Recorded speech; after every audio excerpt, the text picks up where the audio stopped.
ആട്ടിൻകുട്ടിയും ചെന്നായും. ഒരിക്കൽ ഒരാട്ടിൻപറ്റം കാട്ടിൽ മേഞ്ഞു നടക്കുകയായിരുന്നു. ഒരാട്ടിൻകുട്ടി കൂട്ടത്തിൽ നിന്നകന്നു പോകുന്നത് ശ്രദ്ധിച്ച അവന്റെ അമ്മ അവനോട് പറഞ്ഞു, മോനെ, നീ എപ്പോഴും മുതിർന്നവരുടെ നടുവിൽ തന്നെ നടക്കണം. കൂട്ടത്തിൽ നിന്ന് അകലെ പോകരുത്, നീ വല്ല അപകടത്തിലും പെടും. ഞാൻ എത്ര കുഞ്ഞൊന്നുമല്ല, ഞാനിപ്പോൾ ഒരു വലിയ ആടാണ്. എന്റെ കാര്യം നോക്കാൻ എനിക്കറിയാം. ആട്ടിൻകുട്ടിക്ക് അമ്മയുടെ ഉപദേശം അത്ര ഇഷ്ടപ്പെട്ടില്ല. അമ്മ പറഞ്ഞത് കേൾക്കാതെ അവൻ കൂട്ടത്തിൽ നിന്നു മാറി കൂടുതൽ പുല്ല് തേടി നടന്നു. അവൻ അറിയാതെ അവൻ മറ്റുള്ളവരിൽ നിന്നും വളരെ അകലെ എത്തിയിരുന്നു. നേരം ഇരുട്ടിത്തുടങ്ങിയപ്പോഴാണ് തന്റെ കൂട്ടത്തിൽ നിന്നും വേർപെട്ട വിവരം ആട്ടിൻകുട്ടി മനസ്സിലാക്കിയത്. അതോടെ അവന് ഭയം തോന്നിത്തുടങ്ങി. അപ്പോഴാണ് തനിക്ക് നേരെ ഒരു ചെന്നായ നടന്നെടുക്കുന്നത് അവൻ കണ്ടത്.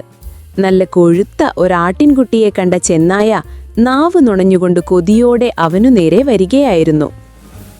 തയ്യാറായി നിന്നോടാ ആട്ടിൻകുഞ്ഞേ, നിന്നെ തിന്നാൻ ഞാൻ എത്തിക്കഴിഞ്ഞു, കൊതിയൻ ചെന്നായ പറഞ്ഞു. അതിനെന്താ ചേട്ടാ, ഞാൻ തയ്യാറാണ്, ധൈര്യം വിടാതെ ആട്ടിൻകുട്ടി പറഞ്ഞു.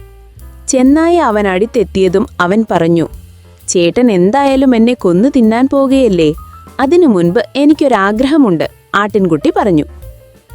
അതെന്താണ്? ചെന്നായ ചോദിച്ചു. ചെന്നായ ചേട്ടൻ നന്നായി പാടുമെന്ന് ഞാൻ കേട്ടിട്ടുണ്ട്, എനിക്ക് വേണ്ടിയൊരു പാട്ട് പാടാമോ?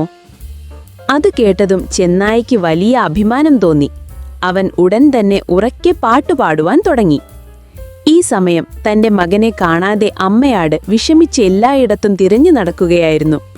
ചെന്നായയുടെ ശബ്ദം കേട്ടതും അവൾ തന്റെ കൂട്ടുകാരോട് പറഞ്ഞു, വരൂ, നമുക്കാ ചെന്നായയുടെ ശബ്ദം കേൾക്കുന്നിടത്തേക്ക് പോകാം. എന്റെ മകൻ അവിടെയുണ്ടാകും. അവനെ കണ്ടിട്ടാകും ആ ചെന്നായ ഇത്ര സന്തോഷത്തിൽ ശബ്ദമുണ്ടാക്കുന്നത്.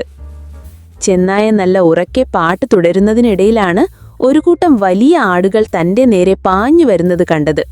അവയുടെ വലിയ കൊമ്പുകൾ കണ്ടതും സംഗതി പന്തിയല്ലെന്ന് ചെന്നായയ്ക്ക് മനസ്സിലായി. അവൻ ജീവനും കൊണ്ട് ഓടി രക്ഷപ്പെട്ടു. അമ്മ പറഞ്ഞത് അനുസരിക്കാത്തതിന് ആട്ടിൻകുട്ടി അമ്മയോട് ക്ഷമ ചോദിച്ചു. അനുസരണക്കേട് കാട്ടിയെങ്കിലും തന്റെ മകൻ ബുദ്ധിപൂർവം അപകടത്തിൽ നിന്നും രക്ഷപ്പെട്ടതോർത്ത് അമ്മയാട് സന്തോഷിച്ചു. ഹലോ കൂട്ടുകാരെ, ഈ കഥയുടെ ഗുണപാഠം എന്താണെന്ന് മനസ്സിലായോ? ബുദ്ധിമാന്മാരുടെ ഉപദേശം എപ്പോഴും കേൾക്കണം, പക്ഷേ അപകട സമയങ്ങളിൽ ധൈര്യവും സാമർഥ്യവും കാണിക്കുകയും വേണം.